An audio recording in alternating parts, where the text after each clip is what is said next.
Galera, nesse episódio a Rimari testou muito a minha paciência. Não foi só ela, o protagonista também. A única que eu posso dizer que foi uma santa nesse episódio foi a Rin. Bora pra análise.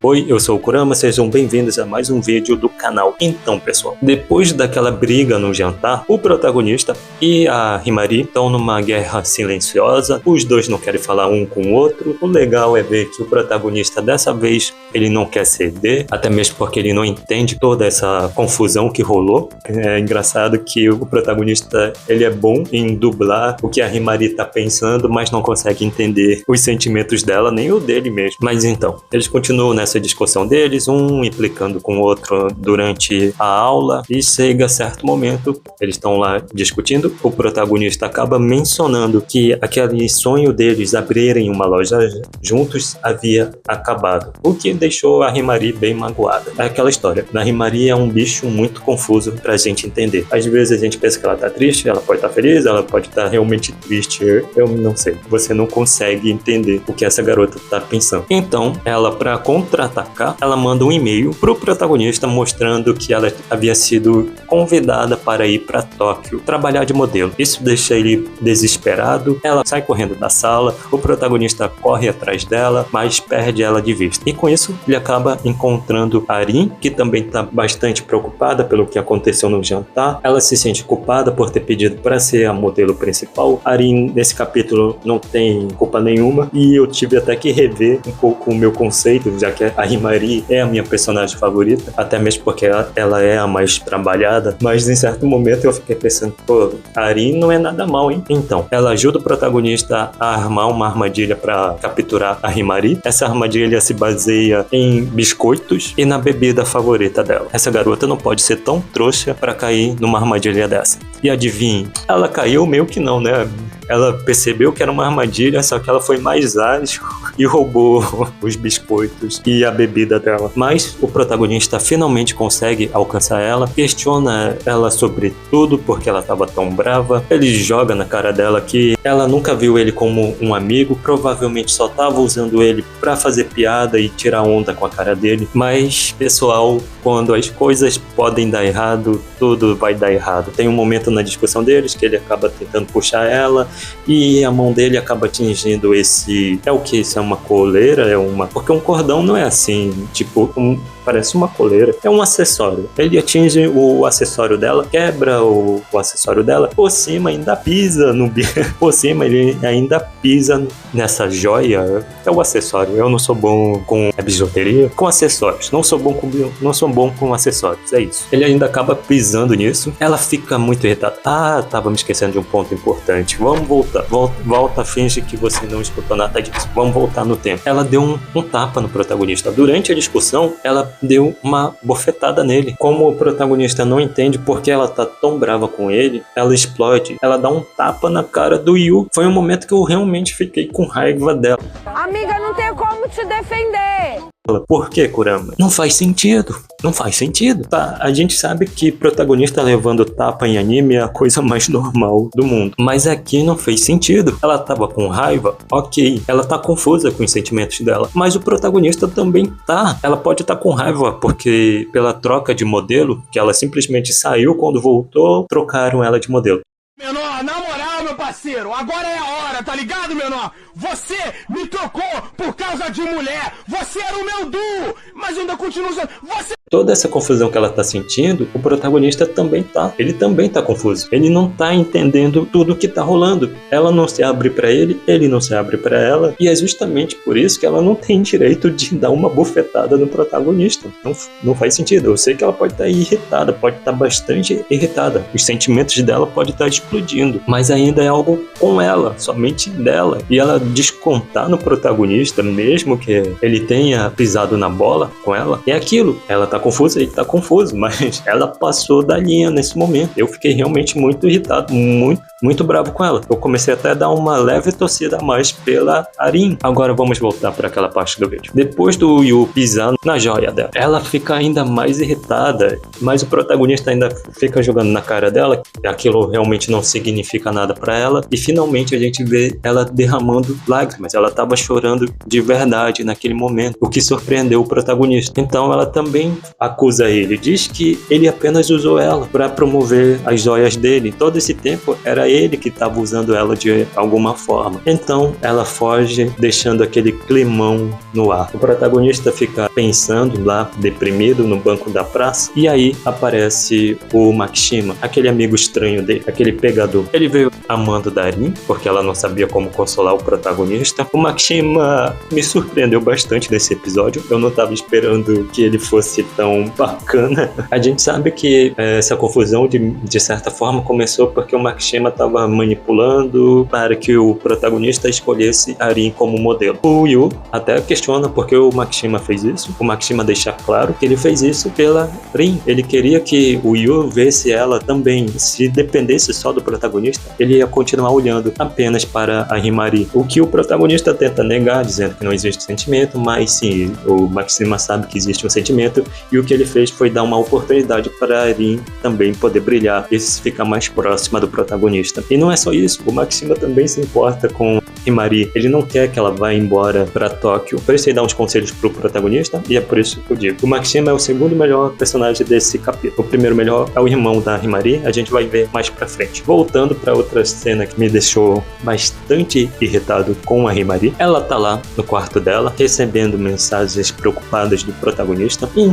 Então, por um momento parece que ela tá se divertindo, dizendo que tudo foi uma armação, que aquele choro, que aquela cena dela chorando foi de propósito e ela só queria manipular o Yu, mas não foi bem assim. A gente tem que entender melhor ainda o passado dela. A gente não viu muito do passado da Himari. A gente apenas sabe pela Arin que ela era muito quieta quando mais nova, e a gente sabe pelo irmão dela que a Himari mudou bastante quando conheceu o Yu. Mas então, essa afirmação dela dizendo que aquele choro foi falso é praticamente ela afirmando para ela mesma. Ela quase chora novamente. Apesar dela querer fazer parecer que ela tá sob o controle da situação, ela tá desesperada. Ela realmente chorou de verdade naquele momento, mas por algum motivo ela tenta se convencer que ela não chorou de verdade. Por algum motivo, não sabemos, precisa ser melhor trabalhada a personagem. E aí ela tem todo um momento de imaginação, imaginando que o protagonista vai vir pedir desculpa pra ela, imaginando que ele vai vir correndo atrás dela, dar vários acessórios novos pra garota e até treinar beijo com ele. Sim, ela quer beijar o protagonista, mas ela não sabe como pedir. Ela tá muito confusa, essa garota é muito confusa. Por isso que eu fiquei irritado quando ela deu o tapa no protagonista. Mas as coisas não rolam como ela tava esperando. O protagonista começa a evitar ela na escola, ignorar ela, o tempo vai passando, ele não pede perdão pra ela e não corre atrás. Ela finalmente percebe que ela já havia sido rejeitada, então não faria muito sentido Yu fazer algo para tentar reconquistá-la. Para ela, provavelmente o Yu apenas estava vendo ela como uma peça descartável. Então a gente tem uma conversa dela com o irmão mais velho na cozinha, e essa cena é muito boa, porque ele percebe que ela tá pra baixo e ela só fica pra baixo quando ela não passa muito tempo com o Yu. Ela explica sobre a discussão que ela teve com o protagonista e o cara explode. Eu nunca entendi muito bem porque o irmão dela ama o Yu por algum motivo. Segundo ele, é porque ele gosta dos acessórios que o garoto faz. Eu fico me perguntando se na verdade ele gosta do Yu porque ele mudou a Himari, mas como eu já disse, a gente não vê o passado dela, a gente não tem ainda como confirmar isso. O cara praticamente faz a Himari se ajoelhar, dá um sermão nela que eu queria ter dado, dá um belo sermão nela, grita com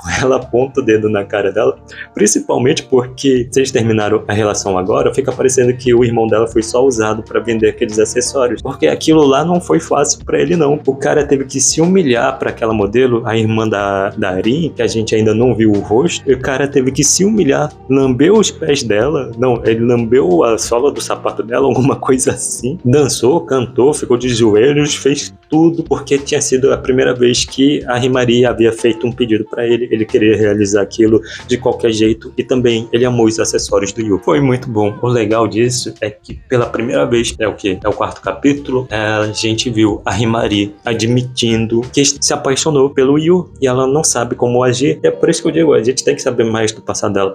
Os sentimentos dela parecem bem desregulados, porque quando o irmão dela questiona se ela quer ter a posse ou se ela quer ter um romance com o Yu. E pra ela meio que deveria ser a mesma coisa. Você ter posse de algo não seria o mesmo que você ter um romance com a pessoa. E não é bem assim. Você é uma psicopata, Himari, fica claro. Mas deixando as brincadeiras de lado, isso mostra mais uma vez que essa garota não tem um entendimento muito bom dos sentimentos. Mas então, o irmão dela, melhor personagem, por isso que eu digo que o Makishima foi o segundo melhor. Toda essa bronca fez ela revelar os sentimentos dela pelo Yu, e ele também dá um conselho pra ela. Como ele trabalha na área de construção civil, aparentemente, ele muitas vezes acaba tendo que despejar as pessoas das casas pra poder construir uma estrada lá, ou algo assim. E com isso, ele recebe muito mais críticas do que agradecimentos. Mas ele sabe que no futuro, quando aquela estrada estiver pronta e as pessoas, ela vai servir para muito mais gente. Ou seja, ele escolheu um propósito maior e que a irmã também escolha. Abandone o egoísmo e em troca de algo mais importante. E isso faz a Himari pensar. Por isso eu digo, melhor personagem do episódio, e eu nem sei o nome dele. Com isso, Himari cria coragem, vai até o protagonista na sala de ciências. No entanto, ela não dá com toda essa coragem. Ela pede para que o protagonista fale primeiro do que ele tem a dizer, e a gente vê que o protagonista estava com uma carta de desistência da escola. Aparentemente, ele ia desistir pela Himari. Ele não queria abandonar a garota. Afinal de contas, a gente sabe nesse episódio que o protagonista era uma pessoa muito solitária quanto mais novo. Ninguém levava ele e o sonho dele a sério. Isso só começou a tomar forma e ele deixou de ser essa pessoa solitária quando ele conheceu a Himari. Isso foi uma coisa legal. Não foi legal ele ter abandonado, ele queria abandonar a escola por ela, mas é legal o discurso dele. E isso comove muito ela e provavelmente ele conquistou ela mais ainda nesse momento. Então ela pega essa carta de desistência, rasga, diz que tá tudo certo, que não vai mais pra Tóquio e que vai continuar ao lado dele. Bem legal eles fazendo as pazes novamente. Então o protagonista mostra o novo acessório que ele fez pra ela, um anel, meio que já indica com qual personagem ele vai ficar, não é? Ele entrega um anel pra ela, coloca não no dedo anelar, mas coloca em outro dedo dela. E eles têm mais uma situação engraçada, um tirando onda com o outro. Continuando, aparecem umas garotas, mostram uma foto pra Himari, aparentemente, não sei sobre o que é alguma coisa relacionada ao Yu, mas a gente não vê. E o protagonista liga pra alguém, pra uma mulher, pra agradecer por ela ter ajudado ele a fazer esse acessório, e a gente descobre que tem uma semente de tulipa roxa nesse acessório, que deve ter algum significado romântico, mas sinceramente eu pesquisei no Google, não encontrei nada, não um significado romântico. Pelo que eu encontrei da tulipa roxa, ela teria algo a ver com elegância e admiração, mas não tipo algo amor eterno ou confissão amorosa. Deve ter algum significado para os japoneses, mas aí não, porque no que eu encontrei, a tulipa vermelha que normalmente representa o amor verdadeiro e eterno. Ah, sim, outra coisa estranha que eu encontrei sobre a tulipa roxa é que não é algo apropriado para menores e nem deveria passar em horário nobre. Isso foi... eu fiquei... É isso que significa a tulipa roxa no Brasil? É isso? O episódio termina assim, o protagonista admitindo que também tem sentimentos pela Himari. A gente sabe que a Himari admitiu que tem sentimentos por ele, mas nenhum dos dois admite um para o outro que tem sentimento. Muito bom, continuem assim, senão o anime não continuava. No fim, eu fiquei com pena da Arin, que mal teve desenvolvimento. O protagonista claramente não tem muito interesse nela, como já teve no passado. Ele pode vir, nada impede ele disso, mas por enquanto a gente só tá vendo ele e a Himari. E o único que demonstra um carinho por ela é o Makishima. Parece ser realmente um carinho de melhor amigo. Eu fico pensando, será que ela vai continuar sendo deixada de lado? Enfim, gostei do episódio, teve momentos que me irritaram com a Himari, outros que me deram uma pena dela, e o protagonista também me estressou um pouco, mas de uma coisa eu sei, a Ari não fez nada de errado e fiquei com pena dela por estar totalmente esquecida na história. Espero que o autor trabalhe melhor ao lado dela, porque triângulo amoroso com só dois lados desenvolvidos não é triângulo, é linha reta com obstáculo. É isso, pessoal, obrigado por assistirem, se gostaram deixe o like e vejo vocês no próximo vídeo. Falou, tchau!